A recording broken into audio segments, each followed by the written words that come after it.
রাজ্যের নারীর নিরাপত্তা ব্যবস্থা বেহাল দশা। সুরক্ষিত নয় মহিলারা, রেহাই মেলে না প্রৌঢ়া, বৃদ্ধা, এমনকি নাবালিকার। সমাজের সেই ঘৃণ্য প্রবৃত্তির শিকার এবার নবম শ্রেণীর পড়ুয়া। বারুইপুরের বৃন্দাখালীর নাথপাড়ার ঘটনা। অভিযোগ, শুক্রবার সন্ধ্যায় দোকান থেকে ফেরার পথে স্থানীয় দুই যুবক জোর করে একটি নির্মীয়মান বাড়িতে নিয়ে ধর্ষণের চেষ্টা করে কিশোরীকে, কিন্তু বারবার চিৎকার করেও মেলেনি নিস্তার। পড়ুয়ার পরিত্রাহী চিৎকার মিশে যায় এলাকায় একটি অনুষ্ঠানের মাইকের শব্দে। ওদিকে মেয়েকে খুঁজে না পেয়ে হন্যে হয়ে খুঁজতে খুঁজতে ঘটনাস্থলে ছুটে আসেন কিশোরীর মা। মহিলার উপস্থিতি বুঝতে পেরেই চম্পট দেয় অভিযুক্তরা। আতঙ্কে রয়েছেন কিশোরী ও তার পরিবার। দোকান থেকে আসার পথে দুটো ছেলে আমাকে তুলে নিয়ে গেছে। সেই সময় মা গিয়েছে, তা মা গিয়ে ছাড়িয়ে নিয়ে চলে এসছে। দেখলাম আমাদের এই মোড়ের মাথার দিকে একটা ঘর রয়েছে, সেই ঘরের দোরটা এমনি সবসময় বন্ধ থাকে, তালা চাবি দিয়ে থাকে, ভিতরে একটা লাইট জ্বলে। তা দেখলাম যে দরজাটা আস্তে করে এলো হয়ে আছে।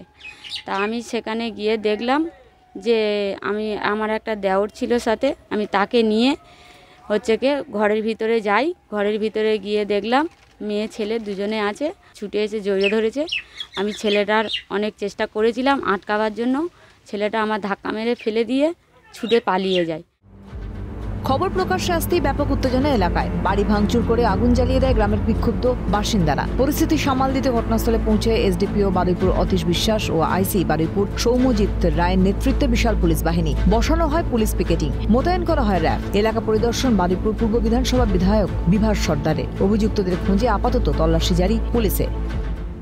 যখন আমাদের কানে আসলো, সঙ্গে সঙ্গে আমরা মিডিয়াকে, সেই সঙ্গে থানাকে আমরা ইনফরমেশন করলাম, আইসিকে বললাম। আইসি সঙ্গে সঙ্গে জিনিসটা কন্ট্রোলে নিয়ে এসছে।